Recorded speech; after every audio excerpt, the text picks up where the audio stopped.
In a world where change is the only constant, Choumil stands at the forefront, guiding title professionals to not just grow their businesses, but to master the art of innovation. With every episode, you're handed the keys to unlock unparalleled growth and stay ahead of the curve. Get ready for a transformative journey.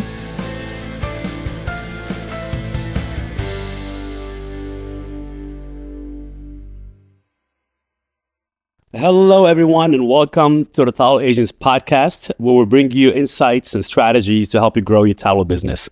I am your host, Choumil, CEO of Alltech National Title. Before we dive in, I would love your support. Please subscribe to our YouTube channel or your favorite podcast platform to listen to our episodes and new ones in the future. And please give us a 5-star review and make sure to share this episode with your friends and colleagues. In today's episode is all about taking the mystery and complexity out of commercial transactions. If you're a residential title professional curious about expanding to the commercial space, you do not want to miss this conversation with Elena Gallo, head of our commercial division here at Alltech National Title. Get ready to gain clarity, confidence, and actionable insights to make your transition seamless. Welcome, Elena, to the show. As we typically start the show with, can you please give us a little background about yourself, where you grew up, your education, work career, all that fun stuff? So I have been in Chicago for 25 years by way of New York, where I grew up.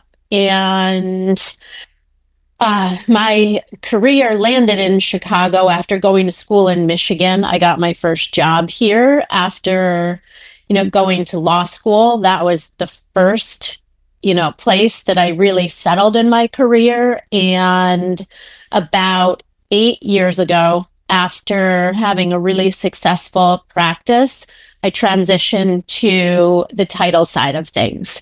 So I can use all of the knowledge that I gained while being a lawyer and apply that in the title industry, because I know all sides of the transaction. I have that hands-on experience and also, all the problem-solving roles that come with, being head of the commercial division at Alltech. So what attracted you to real estate or real estate law in general? I think it was in my blood. I mean, my dad was a developer, and my sister and I actually both worked for his construction company. So we got our first... in New York? It was in New York, yeah. And we got I got my first taste of that industry, from acquisition to development and all of the contracts that, came into play and all the teams that had to be organized. And I really liked it. I mean, it was exciting seeing a project go from, like blank canvas to this, major shopping center or like residential high rise. And so, I knew that I would do something in real estate, but I didn't want to be on the development side. I wanted something where, I could apply, I'm a really logical person. I love reading and problem solving. And I think that's what led me to, my first career in law and now in the title industry. I know early on with us, you were focused more on residential transactions. What initially drew you to focus on commercial transactions, and what do you find more rewarding about working in a commercial versus residential? The complexity of a commercial deal is... I don't want to scare our title audience. The whole point of demystifying the commercial. It's so exciting. Residential deals are, they're great. You have happy clients in the end, and you're getting them into their first homes or their forever homes. But with a commercial deal, there's just so many more people that you're working with to get the deal done. Everybody has a really focused role, and you do your part, but you can't get the closing done unless you collaborate and work together. I also think, people find commercial deals scary because they're unfamiliar and every deal is different. If it's an industrial property versus a hotel closing, so many moving parts, but they're not really scary. The contract spells it all out for you. It creates the deadlines for you. You have like a really focused workflow. You just need to put the pieces together to get to closing. And so I like the methodical nature of a commercial transaction. I think also the zeros in the sales price may scare people. You get a residential title agents that used to doing $300,000, $400,000, $500,000 on transaction. All of a sudden, you're doing 10, 20, 30, $100 million on transaction. Can be scary with that many zeros. Yeah, of course it can be scary, but in the end, you're doing the same thing. You're getting a deal closed. So that fear should dissipate. And if anyone is interested in making the transition from residential to commercial, start dabbling in it, start getting familiar with it, and you will see it is not that scary. Yeah. What are the key differences title professionals need to understand when transitioning to commercial from residential? So the process is slightly different and the players are slightly different. So, the property types are different. You're, a home or a condo versus, an office or a retail center, an industrial property. There's different caveats that you need to be familiar with. The due diligence versus the attorney review in a residential transaction. Attorney review just focuses on an inspection, where in a commercial deal, the due diligence process requires not only a property inspection, but environmental inspections. You're more focused on, zoning, and there's just more to it. Financing for residential transactions, a little bit easier to obtain. Financing on a commercial deal, you have multiple types of financing structures that, it's not just traditional lender financing. You have other avenues, and the market is different. The market for residential is driven by the personal needs of your buyers and sellers and the local inventory, where commercial deals are driven by like business growth and With tax strategies or somebody, yeah. Yeah, risk and return. On a residential deal, lower risk, lower return potentially, but on a commercial deal, your exposure is that much more. And that's really where we come in as title professionals and all of the other legal advisors, business advisors that work together to ensure that, your investment is secure and title is clean, and you get to use that property for what you intended. So, while real estate is real estate, there are significant differences between commercial and residential that you need to be aware of. As you mentioned, due diligence is a key component of a commercial transaction.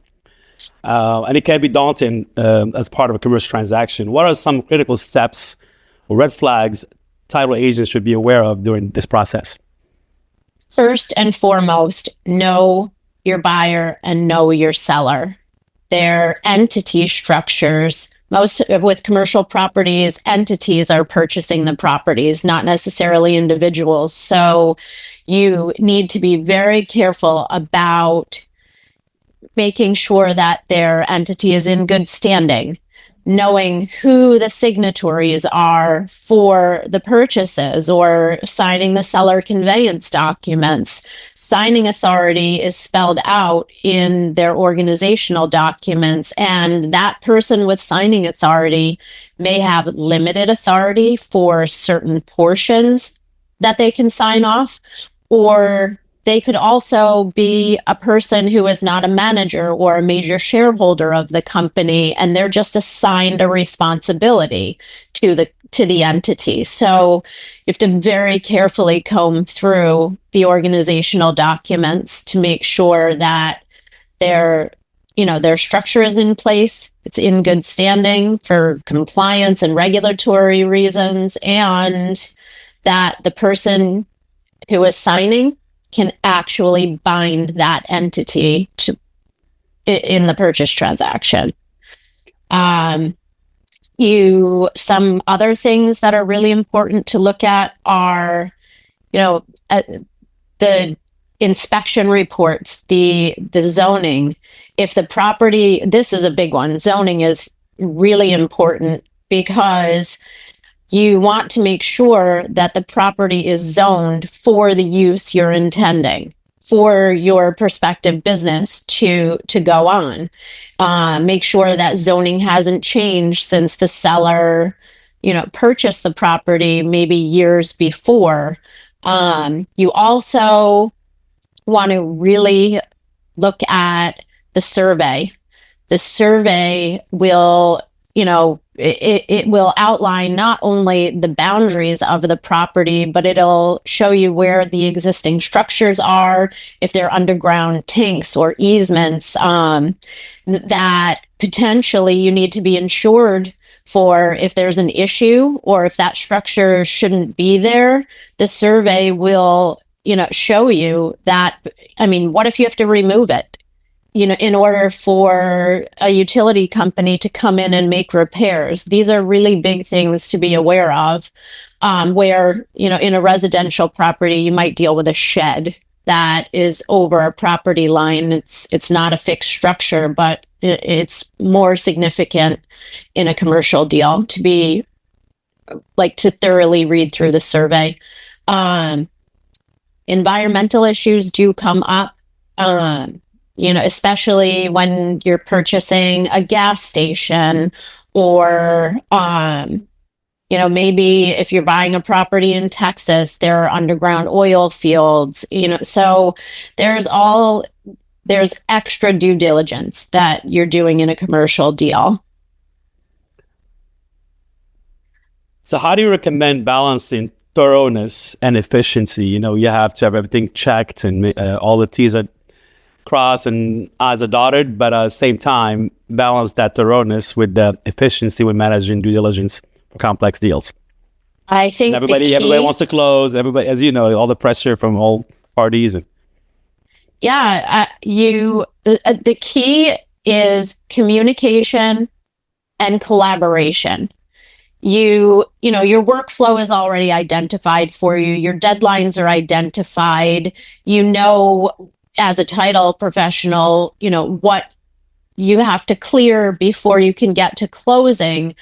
But if you are not, if you're not in sync with all of the other people working on the transaction, that is most disruptive. Can you take a quick pause here? All parties, like a commercial transaction, residential transaction, you have a real listing agent, selling agent, and pretty much, and the loan officer pretty much.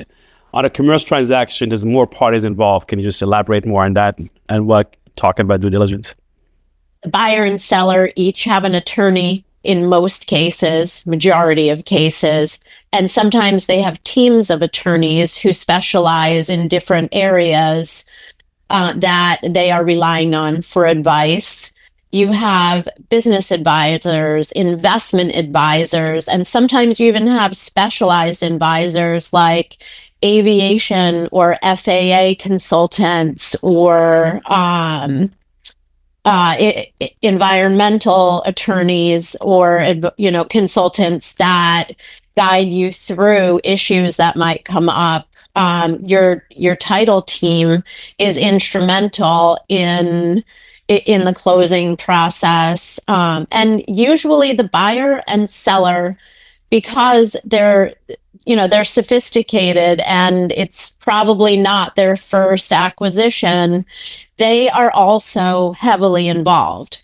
Where, compared to a residential deal, either the attorneys or just title and lenders coordinate, and there's very little involvement from, the brokers, except that they deliver the contract, and then, they may help with inspection and things like that, access to the property, but they're mostly hands off. So you have many more people collaborating on a commercial deal.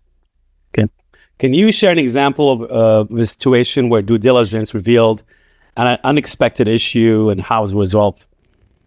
I mean, this comes up all the time. Mainly it comes up with, encroachments, or, boundary issues. And usually you can work through them. Of course, there are endorsements that you can add to your title insurance policy that provide extra protections for these types of encroachments. But, aside from, here's what I think. Anything can be worked through. If an issue arises, either you're working on getting an endorsement to further protect you, or you negotiate removal or some kind of credit or a repair to fix the issue. Anything is workable. And so,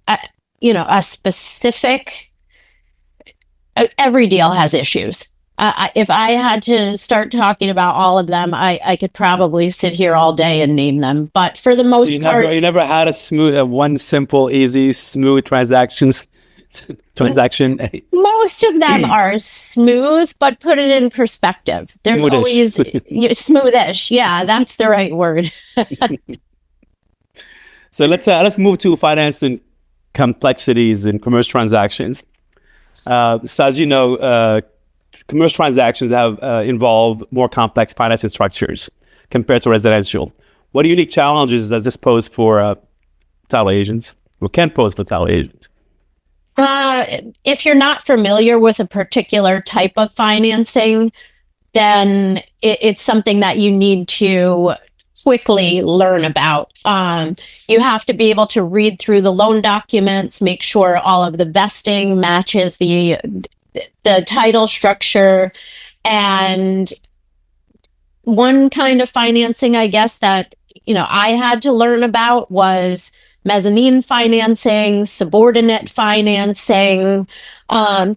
Most times you're dealing with SBA loans or traditional commercial loans.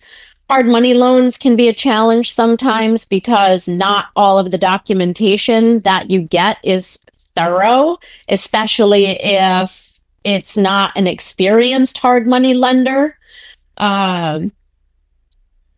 So you're not just dealing with Fannie Mae, Freddie Mac, things like that. You're dealing with, your mortgage could be 100 pages long in a commercial deal. One of the good things about commercial transactions is you have a lot of guardrails. The lender, most of the times, have an attorney as well, correct?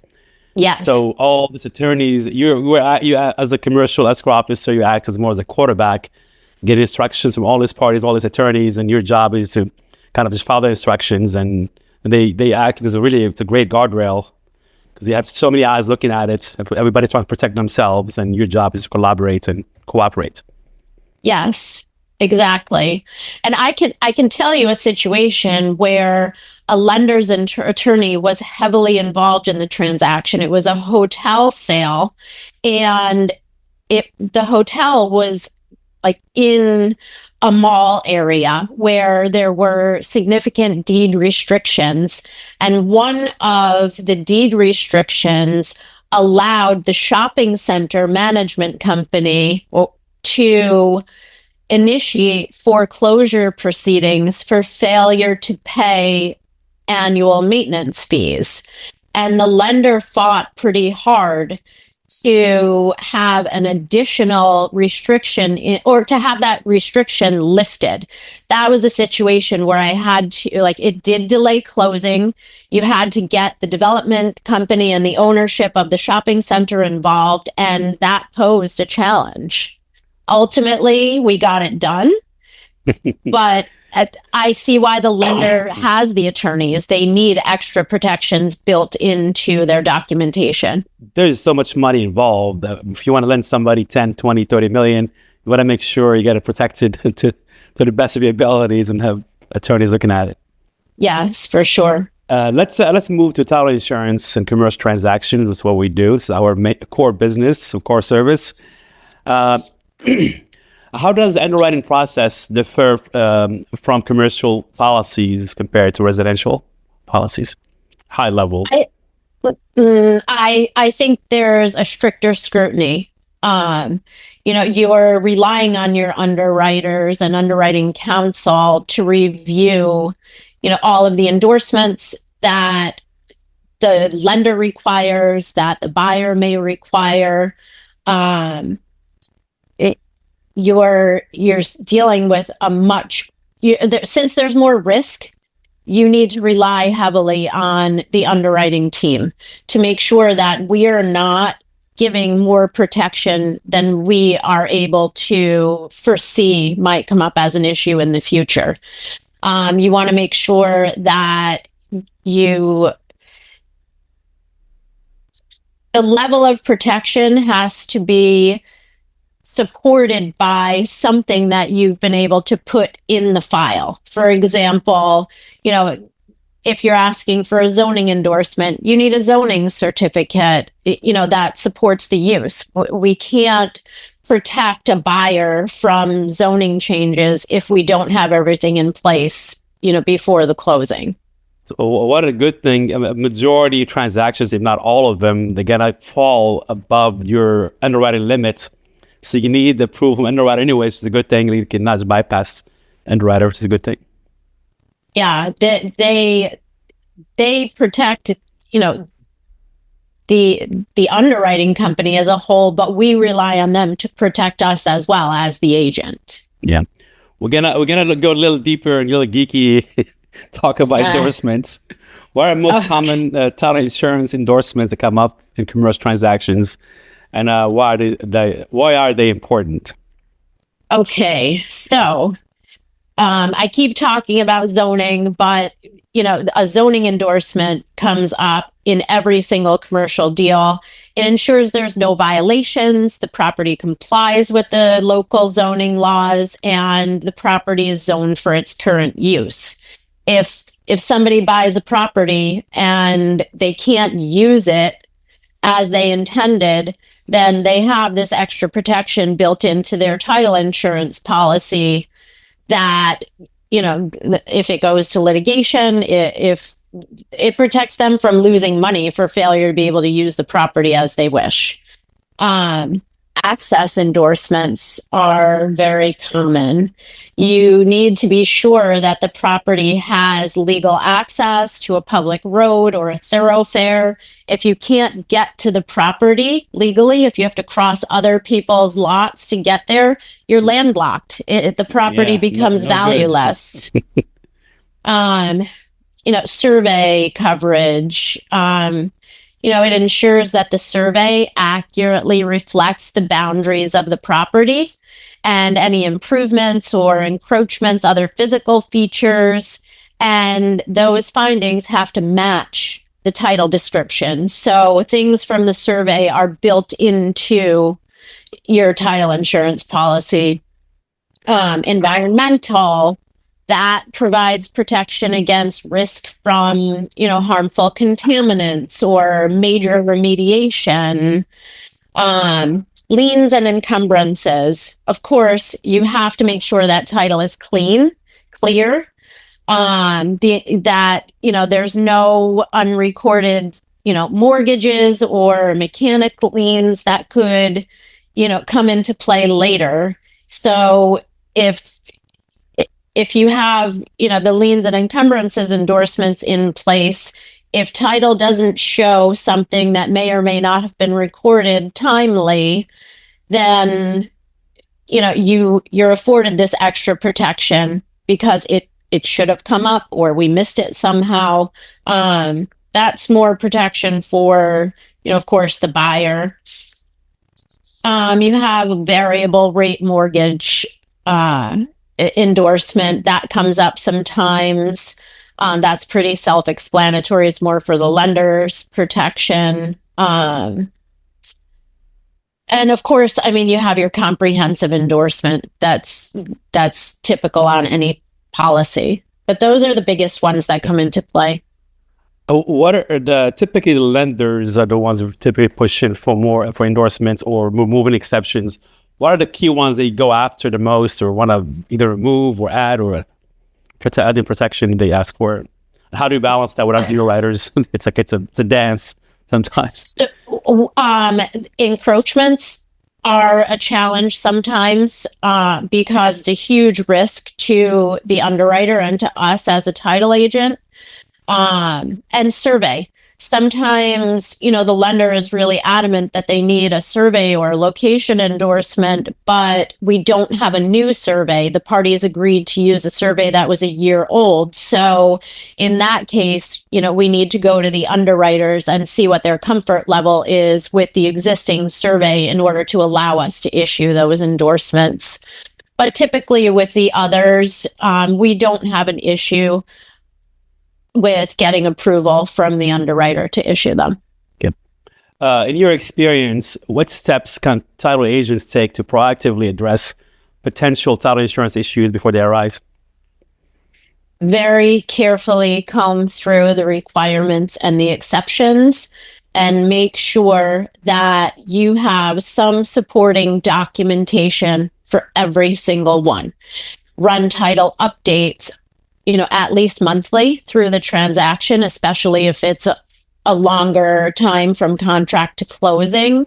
And immediately before closing, before anything gets recorded, before disbursement, you pull one final title update and make sure nothing has changed so that you can give the protections that were requested, and that we don't open ourselves up to additional exposure for anything we missed.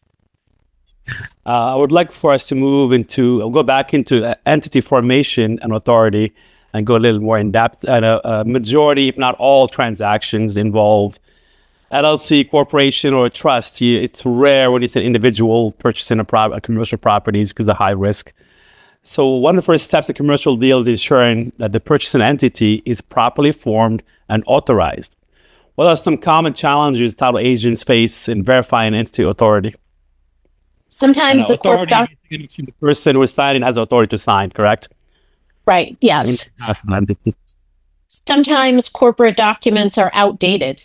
They could have formed the entity 10 years ago and maybe haven't created any amendments. So when you have older corporate documents, it's really important to go back to, the buyer or seller and ask them if they have made any changes, or in fact, ask them to provide you with a current resolution or amendment to affirm that their corp docs haven't changed. You want to make sure that they filed their annual reports and they're in good standing with the state in which they're doing business. And you also could have foreign entities or out-of-state entities that are purchasing properties or selling properties, in any of the states that we work in. And they also need foreign authority to do business in the state. So, these are the documents that you look for. Sometimes a foreign entity doesn't have authority to do business in the state in which they're purchasing, or by regulatory standards or with the Secretary of State. And you have to request that they file the application for authority before you can proceed. And of course, clear signature authority. That's really huge. You want to make sure that the resolution that you receive at the time of closing matches the corporate documents. In cases where you have a corporation with members who are limited liability companies, now you're looking at 2 sets of documents or 3 sets of documents. And that makes it more challenging because you're going through all of those steps that I just described, but now with multiple entities, you need to make sure everything matches up. What advice would you give title professionals who are reviewing entity formation documents for the first time? Familiarize yourself with, the entity formation documents like operating agreements, articles of organization, things like that. You have to understand the purpose and the scope of the entity. What was that entity formed to do? Was it formed, to purchase properties? Was it formed for some other purpose? The purpose of the entity has to match the transaction that they're engaging in. You want to verify all of the legal name of the company, whether or not they operate under trade names or fictitious names. So you're going to utilize all of these online tools and websites that are available to you to cross-reference everything. You wish that you could rely on the information that's given to you from the parties or the documents, but it's our job to verify. Trust and verify. Exactly. Look for any amendments or powers of attorney that have to be reviewed, or if they're missing, you need to get them in place. So there's a lot of checks and balances when you're dealing with corporate documents. And I would also suggest or recommend to, if you have an attorney in office, have them look at those documents or reach out to your underwriter. And you know how big I am on AI. I would also upload documents in ChatGPT. Hey, here is I'm trying to close on this deal. Can you please give me a summary? If it's complex or long, sometimes those documents can be 70, 80, 100 pages. Give me a summary of this document and who has authority. A little spelled it out for you, but you still need to verify and get a blessing from all parties and your underwriter. So this is not legal advice, more efficiency advice. For sure, yes. Are there any best practices or tools you recommend for simplifying the process of confirming authority for commercial closings? Just confirming again, you're just going to thoroughly review all the corporate documents. When in doubt, go to your underwriter and get their blessing. You can also, seek out advice from the lender because they have already done a lot of the due diligence or all of their due diligence on the corporate entity structure. They're giving you drafts of what the signature blocks should look like. So you can even use that as a starting point, and work backwards and do your own review. But when in doubt, go to the attorneys, go to the underwriter. Ultimately, the underwriter has to give you their blessing on what's right. But you should not undertake that responsibility on your own if you have any uncertainty. So commercial closings sometimes or often requires a mountain of documentation. What are your top tips for staying organized and ensuring nothing falls through the cracks? You have to have a very succinct workflow, a date management system, a document management and filing system. I heavily rely on our secure portal. We use Qualia. I mean, everybody in the show knows we have to talk about Qualia often. How do you use Qualia? I'm not endorsing or just what we use. How do you leverage Qualia for your workflows and checklists and due dates and all that? So, of course, I have a standard workflow built in to Qualia for the commercial transactions, and it also details due dates, and I can manipulate that based on how the transaction is progressing, and that keeps me really organized. My filing system in Qualia is also very organized. It's organized, from initial documents, for every stage of the transaction. I have a separate set of files and sub-files, and every time I get a new document or a revised document, I make sure that I immediately put it into the folders. It's labeled so that I can easily recognize what it is. And I can also easily share the information through the portal with any of the parties. So, I mean, I really rely on Qualia and how we have it set up to manage all of my files. Paperless as much as possible. That's awesome. What is one of the most unusual or complex commercial transactions you've been part of, and how'd you navigate it? I'm sure it was a lot of fun. Yeah, actually, I'm laughing. A lot of pulled hairs. So last year, or towards the end of the year, we closed on a private airport.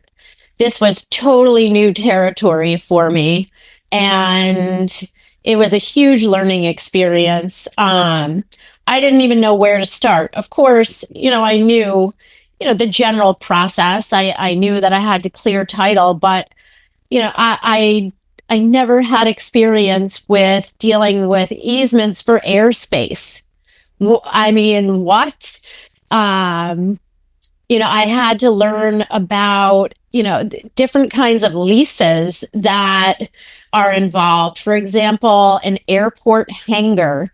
There's a specific lease for an airport hangar on the property. You need access through the run or over a runway sometimes to get to, different buildings that are on the site. I had to work with specific environmental consultants because, there's fuel on the property. I mean, there's also like noise pollution regulations. Yeah. So all of these things that I never had experience dealing with. I mean, I might have heard of them. Most of it I hadn't. And I had to do a lot of research. I had to really go to the underwriters and ask for their guidance specifically. But I was really lucky in that the seller, the seller was an attorney. He was an aviation attorney. And, he also helped lead the process. So anything that I didn't know, we would talk through, and he led me to the people that I needed to collaborate with in order to get it closed. And it's really exciting. I mean, we get used to closing on hotels, gas stations, things that we're doing over and over again, or shopping centers even.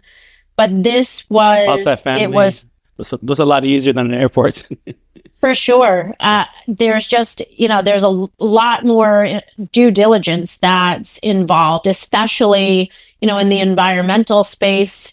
You need a lot of permits and approvals. It was a great learning experience. It was a little scary because it was uncharted territory, but if I ever have to do it again, I mean, it could come up where I have to deal with airspace, especially, in the city of Chicago. If you're working on selling, a high-rise apartment building, potentially there could be airspace issues.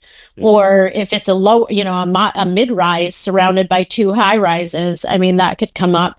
So now I have a little bit of, experience. But that's what I love about this.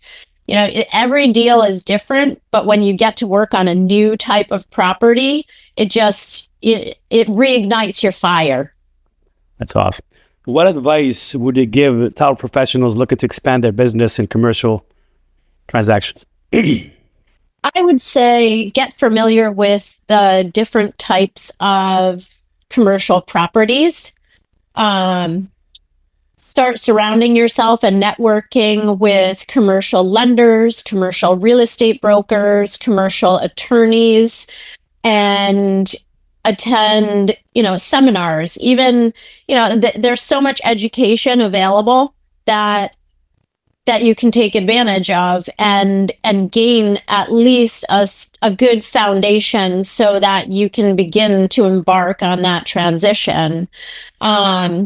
green, lead, like these are or like sustainability. Having those certifications is important because that's the that's our current and future. I mean, everything needs to be environmentally safe. And so I think those are probably the key pieces of advice that I would recommend. How do you see technology and automation impacting commercial closings? I know, commercial has been typically old school. I know, so it's just done differently. How do you see like a technology affecting it, or automation, if any? The AI is going to take over the world, and my best friend AI. yeah. So I think that closings will become remote.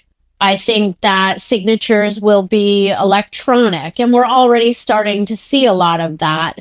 I think that we'll spend a lot less time manually creating pro formas and updating titles and requesting title compliance or clearing items. It will become more automated. I think that policies can be updated in real time as you save new documents to the file or add notes. Then the technology will pick it up, and you'll have up to date files at all times. We don't want. I also think that there could be less margin for error when you have a proficient technology system constantly updating things for you in real time. You have access to that information faster than you would if you were doing it manually. So, I mean, I really see technology playing a major role in reducing risk, reducing the time that we have to spend on tasks related to the commercial file, and we can focus more of our attention on the transaction instead of, what you might call, the administrative part of it. Yeah, work is smarter, not harder. One of my mottos. Right. Yeah. As we're getting close to the end of the show, what's your favorite quote? Or do you have a favorite quote? So I do. And my favorite quote, or one of them, I should say, is don't be afraid to give up the good to go for the great. A lot of times we get complacent, we get comfortable, and you can't grow if you don't get out of your comfort zone. In fact, I mean, you could regress because you're so comfortable that you stop seeing what's out there. And so just keep going, keep getting yourself out there and go for the great. That's John D. Rockefeller. I love the man. I was in New York this past weekend and I saw one of his buildings. So, do you have a favorite book or of all time, or a favorite book you read recently? So I have a book that I've read a few times, and it's not a book for everyone. It's called Seat of the Soul. It's by Gary Zukov, and it's an older book. It was written first in 1989, but the principles really apply. And when you're on this, journey for always, for understanding people better, becoming more present, being more focused, knowing yourself better. So these are things that are important to me. I'm on this constant evolution, and this book really spoke to me because it gives you the idea that we have to move away from a perception of reality that's driven by only your physical senses. Like, I need this now, or I smell this, but what's deeper than that? You need to look inside yourself. Like, what did, if you smell leaves in the fall, what does that do to you? Don't just smell the leaves, process it. And so when you the five senses are like, it's very material surface, but when you focus more on this multi-sensory approach, you know yourself better, and knowing yourself better allows you to be more present. When you're more present, you can absorb more, you deal with people better. I mean, so I've read it 3 times. I get something out of it each time I read it. And if you are on a similar journey, I would highly recommend it. That's awesome. That was very thoughtful and eloquent. That's it. That's who you are. This has been an amazing episode. Thank you so much, Elena. It's been my pleasure. I'd love to talk commercial title anytime. Yeah. Well, thanks for tuning in to the Title Agents podcast. A big thank you, Elena Gallo, for breaking down the ins and outs of commercial transactions. If you enjoyed today's episode, don't forget to subscribe and leave us a review.